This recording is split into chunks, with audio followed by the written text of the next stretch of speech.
நேத்து டிவிக்கு மாநாடு பத்தியா ப்ரோ? நம்ம தளபதி எப்படி பேசியிருக்காரு அதெல்லாம் பாத்தியா ப்ரோ? என்ன பேசினாரு?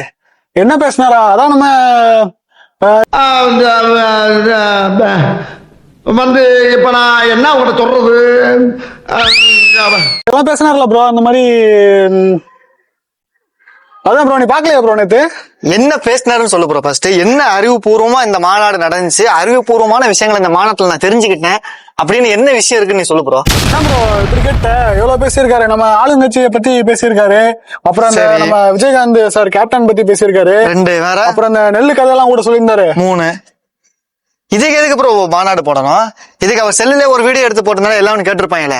அதுக்கு எதுக்கு இவ்வளவு பெரிய ஒரு மாநாடு, அவ்வளவு செலவு, அவ்வளவு மக்களோட உழைப்பு, அவ்வளவு லாஸ், எதுக்கு இவ்வளவு போக்குவரத்து நெரிசல், இந்த ஒரு இதை பேசுறதுக்கா இவ்வளவு பெரிய மாநாடு?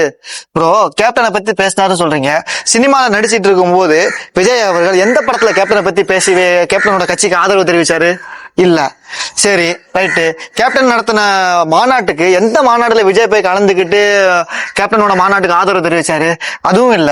கேப்டனோட மறைவுக்கு பின்னாடி இப்ப கேப்டன் விஜயகாந்த் அவரோட பேரை பயன்படுத்துறாரு, என்னோட அண்ணன்.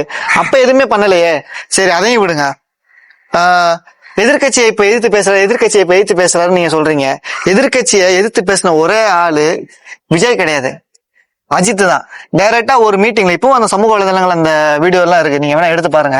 அஜித் சார் அவர் தான் டைரக்டா கலைஞர் அவர்களை பார்த்து ஒரு கேள்வி கேட்டாரே தவிர, எதிர்த்து கேள்வி கேட்டாரே தவிர, விஜய் அந்த இடத்துல அவருக்கு மணிமண்டபம் கட்டி அவருக்கு 100வது பிறந்தநாள் நான் கொண்டாடுவேன்னு தான் சொல்லிட்டு வந்தாரு. இப்ப அவர் எந்த கட்சியை எதிர்த்துட்டு இருக்காரோ அந்த கட்சியை தான் அவர் பாராட்டிட்டு இருந்தாரு. சரியா?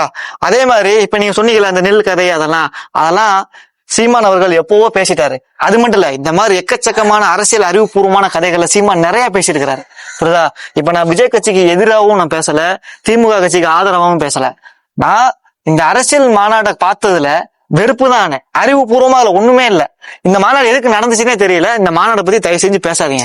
இது ஏதோ சும்மா கட்சிக்கு விளம்பரம் பண்ற மாதிரி தான் இருந்துச்சு. எவனோ எழுதி கொடுத்த ஸ்கிரிப்டை நல்லா மனப்பாடம் பண்ண வந்து தெளிவா படிச்சுட்டு போன மாதிரி தான் இருந்துச்சே தவிர இதுல அறிவுபூர்வமா ஒரு பேச்சு கூட கிடையாது. என்ன ப்ரோ இவ்வளவு சொல்றீங்க? இவ்வளவு கூட்டம் வந்திருக்கு நம்ம தளபதிக்காக. கூட்டம் வரதான் ப்ரோ செய்யும். கூட்டத்துல வந்த ப்ரோ என்ன பண்ணிட்டு இருந்தான்னு பாத்தீங்களா? எல்லா பேரும் சேர தூக்கி போட்டு உடைச்சாங்க, ஒன்னொன்னுத்துல மேல ஏறிக்கிட்டு தவிக்கிட்டு இருந்தாங்க. இதுக்கு பேரு ஒரு அரசியல் கட்சி கூட்டம்னு கிடையாது ப்ரோ. அரசியல் கட்சி கூட்டம்ங்கிறது வேற, கூட்டம் வேற, மாநாடு வேற, அரசியல் அறிவு வேற. இந்த 3மே அந்த கட்சிக்கு கிடையாது.